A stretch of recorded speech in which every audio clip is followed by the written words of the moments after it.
السلام علیکم۔ آج میں جو باتیں بتانے والا ہوں یہ آپ اپنے باپ دادا میں کبھی نہیں سنے ہوں گے، لیکن یہ حق ہے اور سچ ہے، کلام پاک میں لکھا ہوا ہے۔ ہمارے ابراہیم علیہ السلام جن کے قرآن میں نام آیا ہے، مقام ابراہیم مصلی اس گھر میں موجود ہے۔ ابراہیم علیہ السلام کے پاؤں کے نشان اس گھر میں موجود ہے۔ اللہ نے کہا تو ابراہیم علیہ السلام خانہ کعبہ کے اندر نماز پڑھاتے تھے۔ ان کے بعد جتنے بھی پیغمبر آئے وہ بھی خانہ کعبہ کے اندر نماز پڑھاتے تھے۔ جہاں ابراہیم علیہ السلام کھڑے ہوتے تھے وہاں پہ کھڑے ہو کر نماز پڑھاتے تھے۔ ان کے پاؤں کے نشان آج بھی خانہ کعبہ میں موجود ہے، لیکن مقام ابراہیم مصلی جو ہے وہ اللہ تعالیٰ کہہ رہا ہے کہ وہ خانہ کعبہ کے اندر ہے، خانہ کعبہ کے اندر ہے، لیکن جو پاؤں کا نشان ہے ابراہیم علیہ السلام کا وہ تو خانہ کعبہ کے باہر ہے۔ اور لوگ کہتے ہیں کہ بھائی کون ایسی مقدس جگہ ہے جہاں پہ نماز نہیں ہو سکتی، تو بولتا ہے کوئی بولتا خانہ کعبہ کے چھتہ پہ نہیں ہوگا۔ ارے چھتہ کیا، جب تحویل قبلہ ہو گیا تو آپ کو اللہ نے کیا حکم بھیجا کہ آپ جہاں کہیں بھی ہو اپنا منہ خانہ کعبہ کی طرف کر کے نماز ادا کر لیں۔ اگر آپ خانہ کعبہ کے اندر نماز پڑھو گے تو کیسے کدھر منہ کرو گے؟ تو آپ کی نماز ہوگی نہیں ہوگی۔ اسی لیے اللہ تعالیٰ نے جب مومنوں سے کہا ہے کہ مومنوں سے کہا ہے کہ جب تم اس شہر میں داخل ہو تو حکمتت کہیں، کیا کہیں؟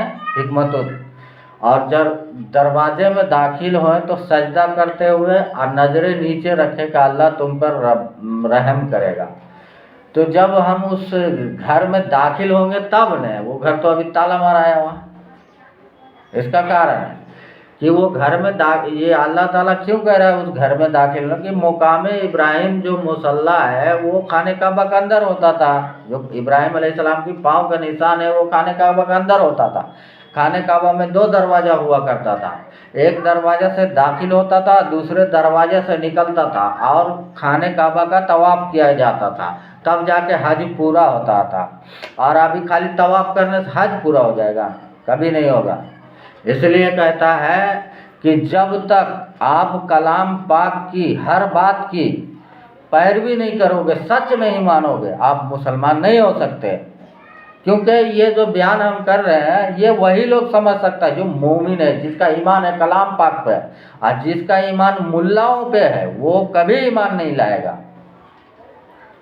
ہمارے ایک دوست ہے، یہ کہتے ہیں کہ اسلم بھائی آپ جس راستے پہ چلو نا اس میں تمہارا جان چلا جائے گا کسی سے۔ ہم لیے جان چلا جائے گا کوئی غم نہیں ہے مجھے، لیکن میرا رب کہتا ہے کہ میری آیتوں کو جو کھول کر بیان کر دے گا میں اس کی گناہ معاف کر دوں گا اور اسے جنت میں رکھوں گا۔ تو جو اب جس کو برا اللہ کی آیت سے جس کو برا لگ جائے وہ گولی مار دے یا جان مار دے، کوئی فرق نہیں پڑتا ہم کو، کہ کلو نفس ذائقۃ الموت، ہر نفس کو موت کا مزہ چکھنا ہے، تو آج مرے تو کل مرے، تو سچ بول کے مرے، جھوٹ بول کے کیوں مرے؟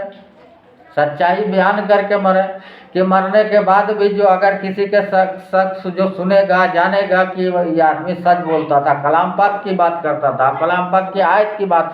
اس جماعت میں آپ کو کلام پاک سے باہر زندگی نہیں۔ جیسے بہت سے لوگ کہتے ہیں کہ اسلم بھائی کلام پاک میں ختنہ کرانے کا حکم کہا ہے۔ ارے جب کلام پاک میں اللہ نے حکم ہی نہیں دیا تو اللہ اس بات پہ قادر نہیں ہے کہ مجھے صحیح اور سالم پیدا کرے، ختنہ کر کے پیدا کرے؟ ہے کہ نہیں ہے؟ تو ہے۔